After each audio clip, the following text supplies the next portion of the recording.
So what are present and absent teachers, and how can that help our reading? Well, the terms present and absent refer to the nature of the teacher. Present teachers are the teachers we expect to find in schools, in universities, our professors, our lecturers. They're real, they're living, and they're in front of us. If we have questions about the content, we can ask them directly without much of a problem, and hopefully enough, but not always, they will help us. They will point us in the right direction.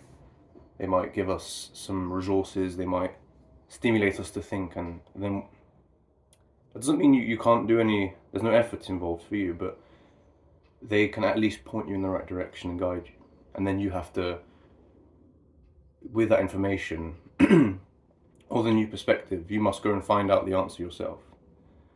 Whereas in the case of reading, at least largely, it's going to be absent teachers teaching us. It's very rare that we'll have access to the author when reading, that we can ask, what did you mean by this? What did you mean by that? In most cases, they're dead, the authors, right? They don't live anymore.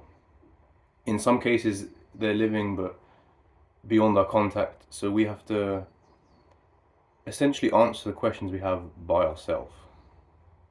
We actually have to, if we come across a stumbling block and something we don't understand, something we maybe almost understand, it's up to us really to find out what he means by it. And the strength, the ability to which we answer the questions really depends on how good we are at looking at the text analytically and then delving into it and finding the answer within that text. And we don't really have guidance for that. Of course, there's commentaries, there's secondary sources essentially to provide some guidance for the book, but ultimately it's up to us. And this is sort of the last fundamental theoretical point of this book course, let's say. And from here, the juicy stuff begins, right? We get the actual information on how to read practically. But these sorts of videos, absent teachers, the levels of reading is coming up. They'll help us kind of build a picture of what it means to, what the nature of reading sort of, so we can approach it more effectively. And ultimately, knowing these things helps us analyze better. It gives us kind of a reason to analyze. It gives us how we're analyzing. It gives us the problems we're going to find in our journey to actually extract understanding and wisdom from the book. And part of being aware that there are no, or at least there's limited guidance in the world of reading, where it's really up to you to receive the message.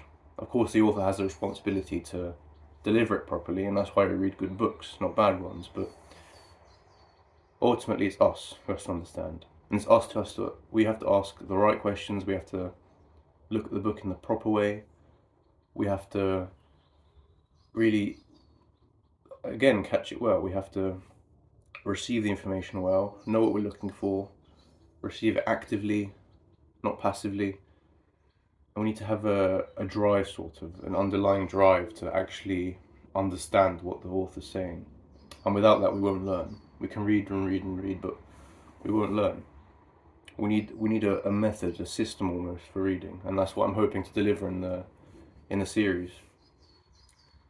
But I think beginning from the next one, which is about the levels of reading, how we can kind of subdivide the reading into categories that build on each other and help us kind of learn the skills better in each one, so we don't get overwhelmed. Because it's hard. It's a long, hard journey for that kind of thing. But yeah, that's about the present and absent teachers.